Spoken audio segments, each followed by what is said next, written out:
Thank you very much, Professor Markovich. Very glad to be here, and good afternoon, everyone.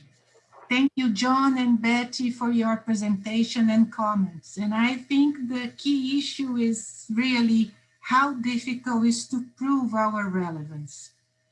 Now, the metric project in this fifth workshop presents a challenge to us. How can we improve interaction between society and university? In this brief presentation, I argue that effective communication is one of the key instruments in this task. And by effective communication, I mean the capacity to provide significant information to society and the government. Well, there's no doubt that universities have the responsibility to explain, engage in, and debate their real purpose and value with society and the government. Nevertheless, many questions arise. Society, politicians, and policymakers put pressures on university, insisting on relevance of both research and teaching. They argue that university must respond better to national economic and social needs in their research, and that to the labor market by turning out employable students. Besides, in publicly funded university, there is a tension between institutional autonomy and local and national priorities. Yet, if they enjoy a high level of public funding, like us, the government and taxpayers expect to have some influence on the direction universities are pursuing. These are important concerns. University must be transparent about their activities, incomes, and costs. Furthermore, in addition to economic value, there's also needs to be a wider debate about the societal importance and values of universities. Through research, public universities generate new knowledge and understanding, which is an important human endeavor in its own right.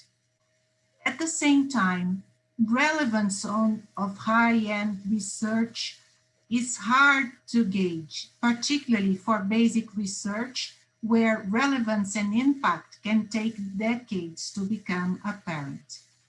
In other words, being able to effectively communicate the importance of the value of university is no longer only a noble pursuit, but a matter of survival. Literature suggests that social media activity can help to build the university brand, and that millennial generation expect fast and direct interaction from their colleges and universities, and that these institutions are having to respond and adapt or abandon their traditional marketing and branding approaches. No doubt this is a legitimate way to communicate efficiently, but this is not what this is about. The problem is to guarantee that society and the government trust in and are aware of the local and the national relevance of public university, especially.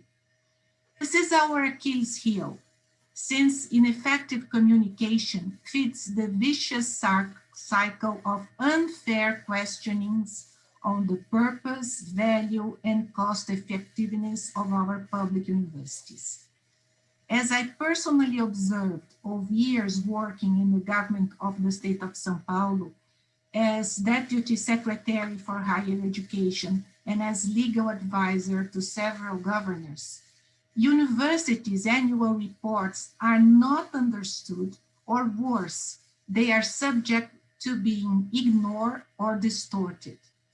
Those clusters of relevant data were simply left out, maybe because they were too large, too detailed, and too complex to understand, or because there was simply no interest. Nobody read them, and they were not considered significant information by public officials.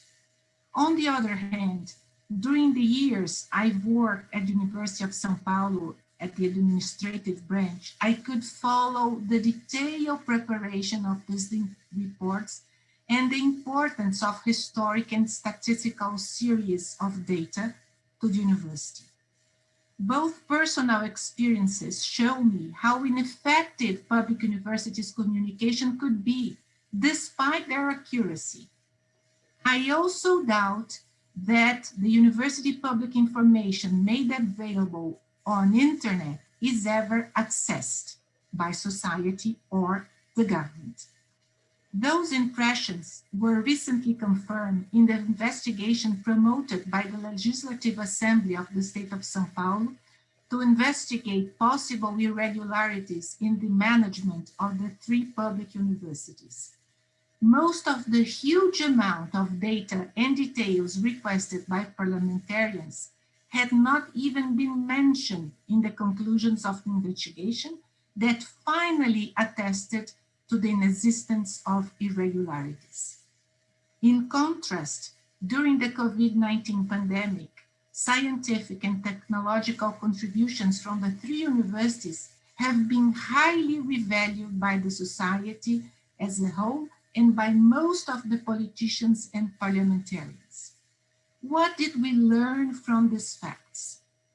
Assuming that continual responsiveness to the society is a key characteristic of public university values, significant information goes far beyond bureaucratic reports or even the social media. Considering the personal experiences I've described before, maybe an annual, not complex report about what I'm calling the state of the university could be more effective.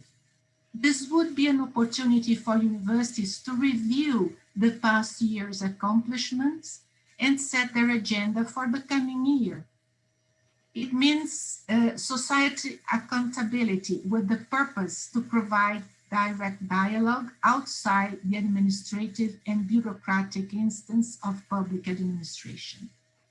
A brief report of the most important activities and contributions from the previous years, as I said, as well as the identification of areas for future growth, accompanied by a succinct financial report, would be enough to start and qualify the dialogue.